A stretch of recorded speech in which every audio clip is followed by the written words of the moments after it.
Recording in progress. Okay, we're now being joined by Sullivan Cauley. Nolan, go ahead.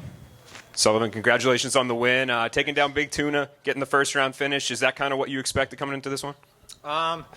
Yeah, Tuna has proved that he's got some power in his hands. I'm really confident in my striking, but I knew that if I got the opportunity to take him down, you kind of eliminate the risk of a lucky shot landing. So I was going to take that opportunity, and he was throwing kicks early, which I kind of didn't anticipate, which allowed me to take him down, and I was able to be pretty dominant on top. Yeah, for sure. It looked like you were the much stronger fighter when the fight did hit the mat. Once you got him there and you started to kind of land those shots over and over and over again, were you pretty confident that the fight wouldn't get back up again, that you could get it done there?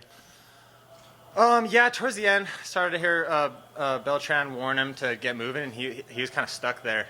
So I knew if I kind of sprinted, I was going to be able to finish him. But, I was prepared to have to fight 3 rounds against Ben. I know he's a tough guy. So. And it seemed like at the end he had kind of complained to the referee, maybe said something to him about the stoppage. But do you figure that was a pretty he wasn't getting out of that position? Yeah, I mean, he definitely wasn't going anywhere. If the ref had allowed the clock to run out, he might have been okay and made it to the second round. But, I mean, I think he gave him fair chance to get out of there. You can't take 25 unanswered strikes in the same position. You know what I mean? Sullivan, I know you said you weren't expecting all those kicks early on, but did you expect him to threaten with a rubber guard and stuff off his back? Seems like he was actually pretty flexible when you did have him down there. I knew he had some. I knew he definitely had some jiu-jitsu off his back, but I'm really difficult to submit. I'm a strong wrestler, and I work a lot in those positions. If I can get into half guard and start rolling wrists and stuff, I think I'm really hard to deal with. So. Unless the guy's got very extremely high level jiu-jitsu, I'm not really that concerned about it. And when you're sweaty and you're throwing punches at somebody, it's just so hard to play jiu-jitsu off your back, especially in the upper weight classes. I know at media day you said you were also a fan of Big Tuna coming into this fight. So what did you say to him after? I saw you guys kind of hug it out in there. I just said I had respect for him. You know what I mean? I think just because of the way he looks, people assume he can't fight, and that's. That wasn't me. I knew what Tuna was capable of, and he's a gamer. And I'm sure he said before, this sport's not bodybuilding. You know what I mean? You can't just eye up a guy and see muscles and assume he can fight, or vice versa. And media day, you also said you kind of joked I hope I can fight in Arizona for all of my fights. But I guess realistically, when do you want to come back after that fight?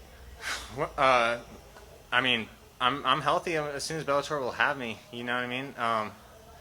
I like to take a week off and just decompress after my fights, and then we'll start seeing when they want to have me again. Anyone send you any nickname ideas?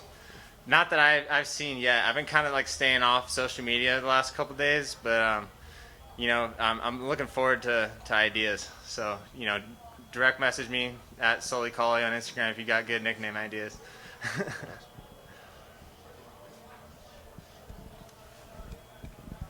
Congrats on the win, Sully. You had the crowd behind you from start to first round finish. I'm just wondering, how did it feel to go out there and put on a show in front of your local supporters, fellow Sun Devils, and friends and family? Yeah, dude, it's huge. I think there's a little extra pressure in front of the home crowd. Luckily, this is the second time I've done it, and I mean, it's it's really awesome. I'm just getting this career started. I'm just trying to build a following. Obviously, this is where my following is the biggest, so it feels really good to feel that energy behind me. Feel like a real, pro fighter with fans.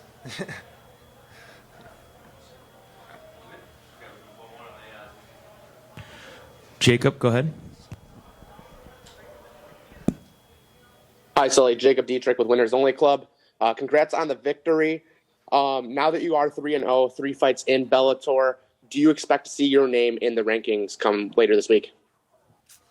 I mean, I don't know. I don't know exactly. I haven't paid attention to what sort of the bottom end of the rankings look like right now, or what those guys' records are like. I've just been kind of keeping my head down, focusing on the guy in front of me. So I'm going to take a look at that and kind of start to think about it. But I mean, Tuna had a little momentum behind him, a little better record, and a lot of people kind of know people kind of knew who he was because he had that viral knockout. So I'm hoping this will kind of put me on the map for people. Awesome. And are you going to be joining Ryan Bader in the corner? I know you guys are teammates out there in Arizona. I won't be in his corner. I'll definitely be up in the stands cheering him on. But yeah, I mean, I think Bader's going to get the job done against Moldavsky. I'm really looking forward to it. All right.